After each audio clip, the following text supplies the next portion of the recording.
An early history of Verwood. Verwood was originally recorded in Domesday Book as Waster, Wasteland, and then as Boy in 1288. It was not until 1329 that it got the name Verwood, which developed from Fairwood or the Fairy Wood. It also means ver as in verdant, greenwood, and verge, edge of the wood. The written sources are sketchy, but we can learn much from archaeology.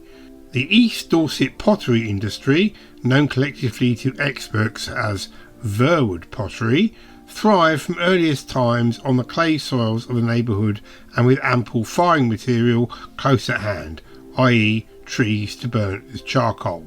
The major production was the domestic earthenware, although finer and more unusual pieces have been found from earlier times.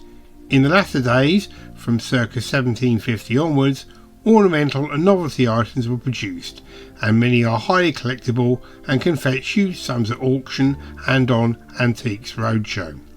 Until the end of the 19th century, the methods of production had not varied from Roman times, all the processes being carried out with no mechanisation or electrification. The clay was always trodden by foot and not mixed in a pug mill.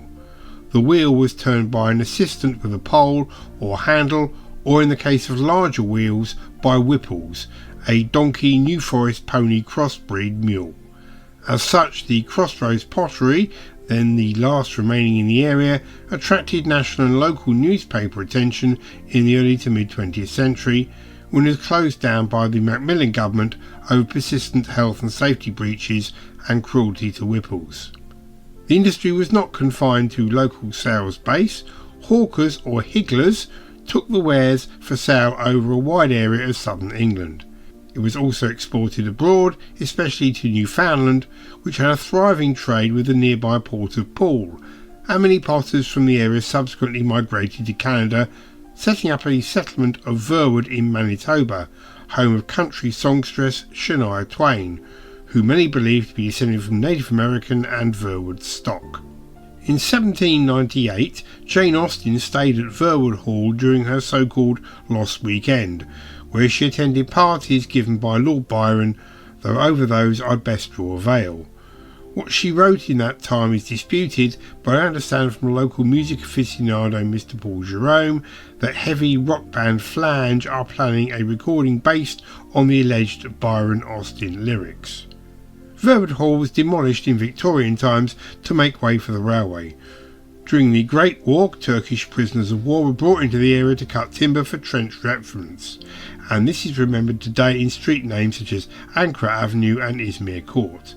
During World War II, the area of Ringwood Forest around Verwood was used to hide tanks prior to D-Day, as well as an RAF code intercept station that established such a reputation for high jinks.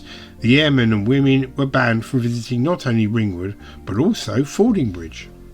After the war, Verwood was earmarked as an area of outstanding natural beauty and consequently became open for building and increased urbanisation. Of course, the building site was gate-crashed in 1967 during the so-called Summer of Love, and police had to be drafted in from 3 counties to move on the hippies who planned a love-in to bands such as the Kinks and Sandwich. Building accelerated again during the 1970s, and during the Silver Jubilee of 1977, a wicker man was erected outside and burnt on the green. The town's, then known as a village, first supermarket opened in 1980, and was then a Safeways, now a Morrison's.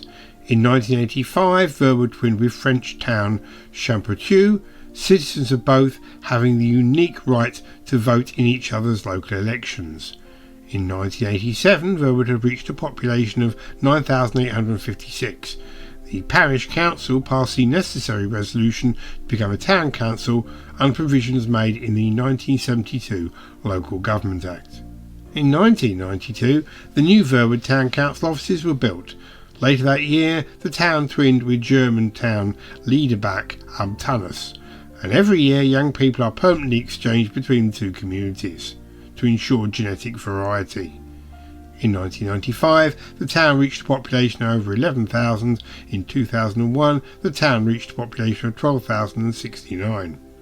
Why the birth rate should shoot up so fast is unknown, but to discourage such things, the Verwood Heritage Centre was opened that year by the Right Honourable the Viscount Cranbourne. The centre is used as a museum of local history and a coffee shop, and has on display an original signed pressing of Elvis Presley's Heartbreak Hotel, which once a year is ceremonially played on Forest FM to mark the singer's birthday. More recently, in 2007, the Verwood Hub, a multi-purpose cinema, theatre and abattoir, opened in public. Today the town has a population of over 14,000, and the Verwood town plan is currently being constructed in an attempt to provide residents with new facilities, such as a swimming pool and an upper school. Of course, all this is on hold due to Hampshire Council's decision to site a toxic waste disposal area across the border at Purple Haze. Wildlife conservationists are fighting this with a petition and a website, as are anti-nuclear protesters. Verwood Heathland being one of the last surviving habitats of the endangered red badger. Come to Verwood. We've got everything Bournemouth has got, except beaches.